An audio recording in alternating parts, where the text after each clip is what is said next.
maalinta dhalinyarada Soomaaliyeed SYL oo ku beegan aasaaskii 13 dhalinyarada gobondoonka SYL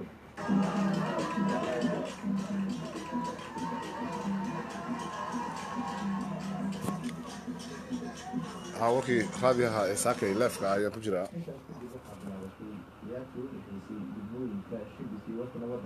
oo ahayd mid aad u xiiso badan isuna jiidatay madaxdii iyo sidoo kale daawadayaashii kale ee goobta ku sugnaa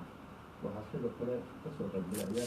ciyaarta lifekii warka radio muqdisho ayaa saakay ku jira markii ugu horreysay saaka live soo galay asxaabay ciidanka asluubta Soomaaliyeed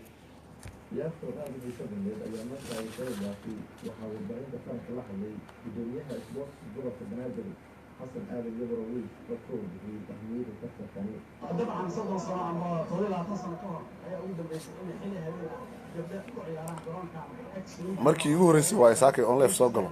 Facebook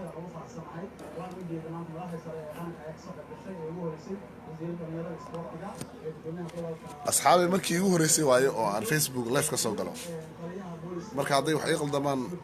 yaan la yaabin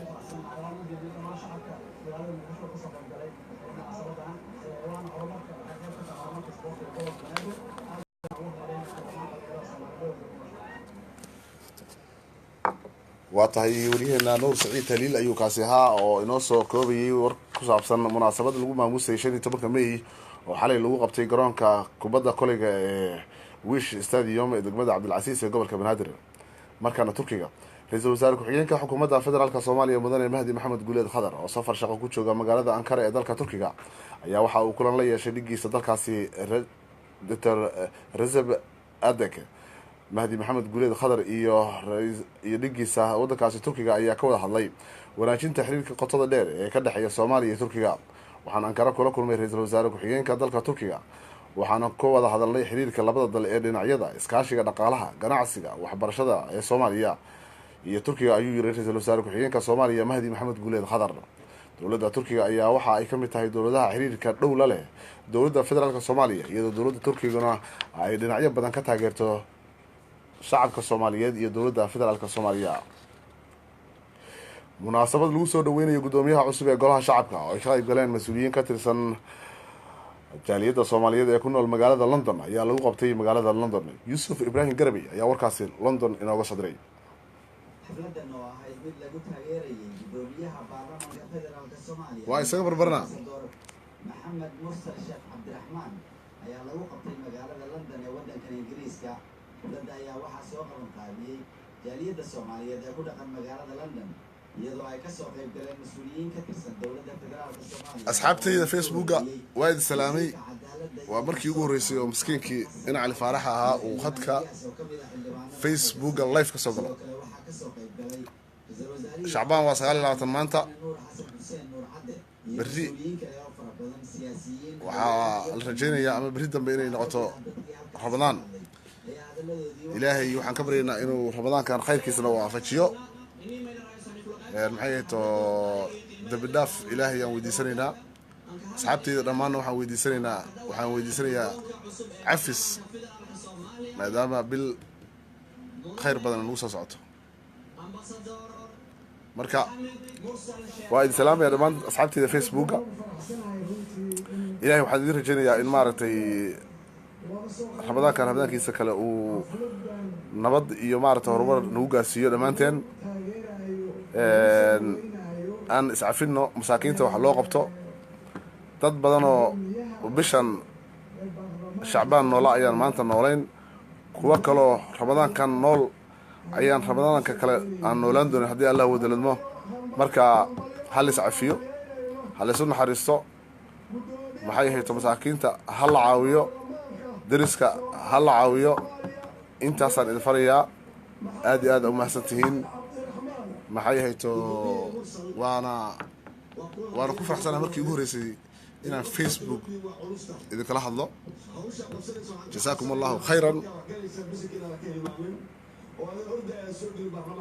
wixii kaloo khayrana waa adinka la idiideynaya. gudoomiyaha cusub ee baarlamaanka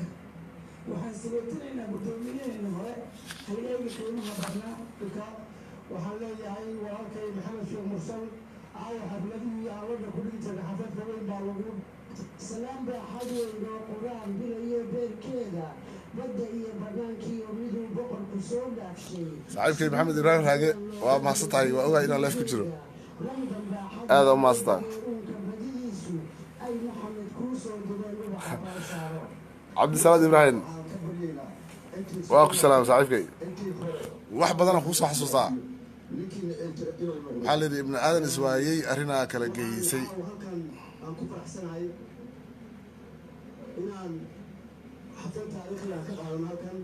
cabdisalaad ibraahim v o d waa mahadsan tahay. axmed cabdulla firdhisle adeerkay qaaliya, waa ku salaam adna. asagana waxaan leenahay kii shacabka daadbixiyey oo dhibaatada ka saaray dhammaan asxaabteeda waa salaaminteen.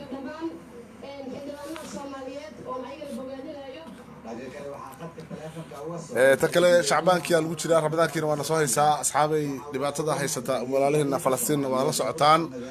iyagana ha loo duceeyo, insha allah in ilaahay dhibaatadaasi ka dulqaado, maadaama dad walaalaheena oo dhibaataysan yihiin.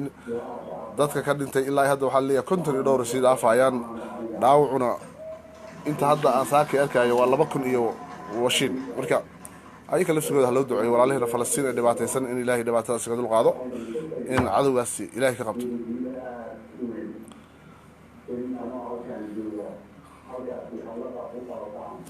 runtii waxaa loo qaban karaa keliya waa in loo duceeyo walaalaheena Falastiin. aad iyo aad u mahadsantiin. ilaahay inuu dhibka ka dulqaado.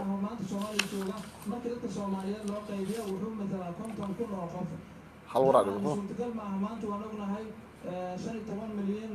hal waraa dhibno soo ma ha loo duceeyo walaalaheena Falastiin. waxa loo qaban karaa keliya waa in loo duceeyo. aanu duceyno ramadaana soo socda in ilaahay dhibaatadaasi haysataa uu ka dulqaado insha allah. ducaduna waa muhiim. باشا زبيه وعليكم السلام ورحمه الله صاحبتي.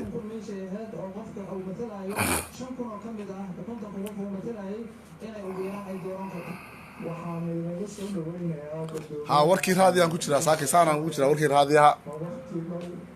raadiyo muqdisho warkeedii stuudiyihii tartankii lagu qabanayaa tartan aqooneedka bishii barakaysnayd ee ramadaan halka loo diyaarshado waa kaasa waa asxaabay tartan aqooneedkii bishii barakaysnayd ee ramadaan halkan insha allah idinkaga soo gudbi doonaa haddii ilaahay na gaarsiiyo. shaqo fara badan baan isla qabanay intii wasaaradda gaashaandhigga joogay ka horna haddii taariikhdiisa waa taqaanaano turkiya wuxuu ka ahaa safiir, kadib dalka wasiir horuu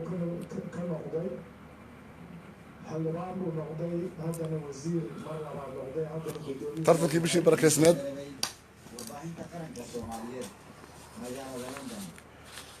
shir looga hadlayo caqabadaha dhinaca waxbarashada ka haysta dhalinyarada Soomaaliyeed ee ku nool wadanka Koonfur Afrika ayaa lagu qabtay magaalada Johannesburg ee dalkaasi Koonfur Afrika. waxaana ka qayb galay mas'uuliyiin ka tirsan dowladda federaalka Soomaaliya iyo madaxda safaaradda Soomaaliya ay ku leedahay wadankaasi Koonfur Afrika. Cabduqaadir Axad ayaa warkaasi Koonfur Afrika inoo sadray. shirka oo ay qabatay safaaradda Soomaaliyeed ee magaalada Safiya Soomaali, waalaikum salaam waraxmatullah.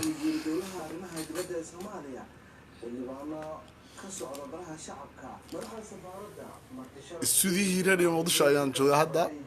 asxaabay sidaad u jeedaan tartankii bishii barakaysnayd ee ramadaan ayaa fooda nagu soo haya. boorarkii waa la dhejiyay, waa kaasaan waa u jeedaan. insha allah halkan aan kaga soo gudbi doonaa haddii allah awood la idmo. safiyo Soomaali walaashay, waalaikum salaam waraxmatullahi wabarakaatu. waa ku salaam aada u maastaa waa salaamantaa.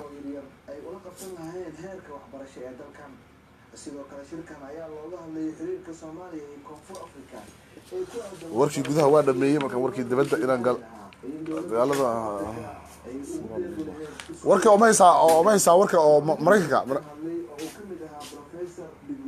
warka Mareykanka maysa Mareykanka okay asan ku jirina marka dagaalada aad ma xoojin saaxiib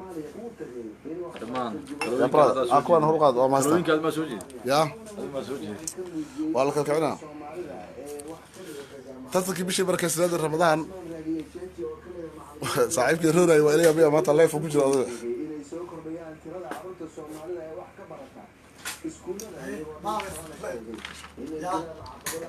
ها وصار وشرب لأن الله سكوفرة أي إنه صدري وده كمري صاحبك الروري أيه روري إلى لايف كجرت هذا أدوك شكل صار ما كي يوري صار ساكن لايف كجرا لكن حكم أكتم ما إلهي بقى سكي وافجي لكن واحد اللي أبنا واحد ما لان كجرا وايد ما تدري قصتي ساكن مركز ذاك كنت هذا وصان فرينا يا مركي ودبيس وكجوليستي لكن واحد اللي أبدت علي أحمد الشيخ نعيد صفري سوحيري صاحبه فيسبوك أنا مركي يوري صلاف قالوا مركا إيجا عاوي ماشى فيسبوك laga galo si fiican markaas wuxuu yiri waxa la yaabay waa markii ugu horeysay oo agteeda Facebook live lagu galaayo macnaha marka waxba kuuma dhaamo way marka adigana waa ogeed waxaan ku yiri Facebook live raba inaan galo aniga kula mid ah saaxiibkay marka waxa rabaa kula mid taariikhda hadda ay ugu horeyso oo aan ka soo Muxuddin Jaamac Muuse saaxiibkay waa ku salaamay Muxuddin Jaamac Muuse saaxiibkay Canada wararka waxa haray laba waro dibadda ay haray oo mid kamid ah Falastiin uu yahay Falastiin dhibaatada ka jirta October Roray saaxiib Shacbaan lagu jira dhimashada hadda waxay sii mareysaa inta waxaan u qaban karno malahan waa inaan Ilaahay u barino oo kaliya marka adiga iyo Maxamed Soomaali wuxuu leeyahay Roray igu salaan waa ka qaaday saaxiibkay Maxamed Soomaali mar hore ugu dambeysay marka asxaabta mutay Facebook markii la soo arko dad badan war iskeen si fiican marka dhibaatada ugu badan ay haysataa ka waxay Rorayo inaan Facebook live ka galo taariikhda markii ugu horeysay 15 May ma ilaabaysid 15 xasuusane 15 May waa markii ugu horeysay oo live ka soo gala Facebook sax wararkeena marka maanta maxaa ugu waaweynaa wararka waxa ugu waaweynaa 15 May maanta ugu waaweynaa waxa kale ugu waaweynaa wararka waxa weeyaan war saaka aan la yaabo waxaan ku arkay BBC-da bogeeda ay ku leeyihiin laba qof oo dhagaha aan markii ugu horeysay maqan wajar mase waxay ahaayeen meesha la isha dobley ay isku arso waa laba qof oo hadda dhagaha marka hadduu qof dhagala yahay waa wax la yaqaan qof kala caawin kara waa is aroosay xaflad ballaaran loo dhigay Rorayo laakiin wax isfahm iyaga ugu laakiin waxa la banahay si la isku fahmi kara macna saal hadduu guriga waqtiga soo galo soo ku dhihi kara guriga heblaay iga fur macna wax إلهي أمورتي صح واقرت مركب بل أدو بل سوقي لبضع صديق قارس ها صح عبد الناصر عبد الله دسر إيش صحيح قارس عبد الله دسر قارس وايوري مركب سفيان قارس سفيان ها مركب وح عليه برا وحواي بقدرة الله إلهي ضد كان صاد كان سمي سموتها سفيان مركب إنه يفهمنا ده واحد يسكو عروسين لكن وح عليه برا وحواي والله هو أرين معجزة marka Rorayo Falastiin dhibaatada lagu hayo maxaad ka dhihileed Shacbaan waa dhamaaday Ramadaan la galay Falastiin lagu hayo aad u cambaareen ka xumahay hasa ahaatee Ilaahay ma moogana dadkaas waxaan waa iska imtixaan marka waana fahmi kartaa dagaalka waxa uu soo laabanayo halkaas ayaa ah in dhulkaas dhul aad u barakeysan uu yahay oo markii loo eego taariikhdii saxaabada iyo sidoo kale markii loo eegaba Nabi Maxamed naxariis iyo nabadgelyo dushiisa ha ahaatee waa meel aad u barakeysan oo anbiyo badan ay ku duugan yihiin runtii ku aasan yihiin marka dhul taariikhiya oo in lagu cibro qaato mudan marka dhulkaas warkii dibadda galay ila ma ayna xiisad ka dhamaanayso dhimashada ugu badnayd ayaa qasa ka dhacday tan iyo dagaalkii 2014 mas'uuliyiinta Falastiiniyiinta waxay sheegayaan in ciidamada Israa'iil ay dileen 55 ruux ayna dhaawaceen 2700 oo qof oo kale ra'iisul wasaaraha Israa'iil Benjamin Netanyahu ayaa sheegay in militarigiisu ay iska difaacayeen Hamas oo jihaadoon ah oo ku sheegay inay doonayaan inay burburiyaan Israa'iil hogaamiyaha Falastiin Mahmoud Abbas ayaa cambaariyay kuna tilmaamay xasuuq qaramada midoobana waxay sheegtay in uu dhacay xadgudub laga caroodo oo xuquuqda aadanaha ka dhana oo ay Israa'iil gelisatay. Falastiiniyiinta ayaa muddo toddobaadyo ah dibadbaxyo ka waday halkaasi, hase yeeshee dhimashada ayaa sare u kacday maalintii uu Maraykanku safaaradda ka furtay magaalada Qudus ee shalay. Falastiiniyiinta ayaa arrintan u arka in Maraykanku uu si cad ugu taageerayo Israa'iil inay la wareegto gebi ahaanba magaalada, taas oo dhinaceeda bari ay Falastiiniyiintu sheegteen. Madax kala duwan oo caalamka iyo wadamada islaamka ayaa si weyn u cambaareeyay furashada Maraykanku uu ka furtay safaaradiisa magaalada Qudus, waxaana ka mid ah hogaamiyaha wadankaasi Turkiga Recep Tayyip Erdogan oo sheegay in Israa'iil ay cawaaqib xumo kala kulmi doonto dhibaatada halkaasi ka dhalata, isagoo sheegay in loo baahan yahay in la garab istaago walaalaha Falastiin ee lagu dhibaateynayo wadankaasi Falastiiniyiinta. ugu dambeyntiina dowladda Iiraan ayaa sheegtay in ay taageero u raadinayso heshiiskeeda nukliyeerka. Wasiirka arrimaha dibadda ee Iiraan Jafar Zarif ayaa bilaabay safar diblomaasiyadeed si uu damaanad qaad uga helo heshiiskii taariikhiga ah ee nukliyeerka Iiraan, inkastoo Maraykanku uu isaga baxay heshiiskaasi. Saif oo socdaalkiisa ka bilaabay Shiinaha ayaa sheegay inuu rajaynayo inuu soo xaqiijiyo waji cad oo uu yeelanayo mustaqbalka heshiiskaasi. Maraykanka ayaa dib u soo celin doona cunaqabatayntii saarneyd Iiraan, waxaana laga yaabaa in arrintaasi ay sidoo kale saameyso shirkadaha la macaamila, taas oo ka caraysiin doonta dalalka heshiiska qaybta ka ahaa sida Faransiiska. Madaxweyne Xasan Ruuxaani ayaa sheegay inuu rajaynayo in Iiraan ay kasii mid noqon doonto heshiiskaasi haddii shanta dal ee kale ee saxiixa heshiiskaasi ay sii ixtiraamaan heshiiska. Iiraan waxa ay sii mid noqon doontaa heshiiskaasi Maraykanka sidii uu doonay ha yeelee. Heshiiskii 2015 ayaa Iiraan ka dalbanaya in ay dhinto barnaamijkeeda nukliyeerka, iyadoo markaasina laga qaadayo cunaqabataynta dhaqaale ee saaran. War wixii dalka dibadda inaga soo gaaray dhegeystayaal ood kala socoteen Radio Muqdisho codka Jamhuuriyadda Soomaaliya saakay waana intaas. Inta aan warkan warkiisa kale dib u kulmi doono waa anigoo Yaxya Cali Faarax oo ku dhaafaya sidaas iyo nabadgelyo. Wassalaamu calaykum waraxmatullaahi tacaala wabarakaatu. aad u mahadsantihiin asxaabay, aad u mahadsantihiin. Haddaan ka soo baxay warkii ka soo baxay asxaabay, waa mahadsantihiin. Jazaakum allahu khayr, ilaahay hayda barakeeyo. waxay hayto studio Radio Muqdisho waaye halkan tartan cilmiyeedkii bishii barakaysnayd ee Ramadaan lagu qabanaa insha Allah. marka aad u mahadsantihiin.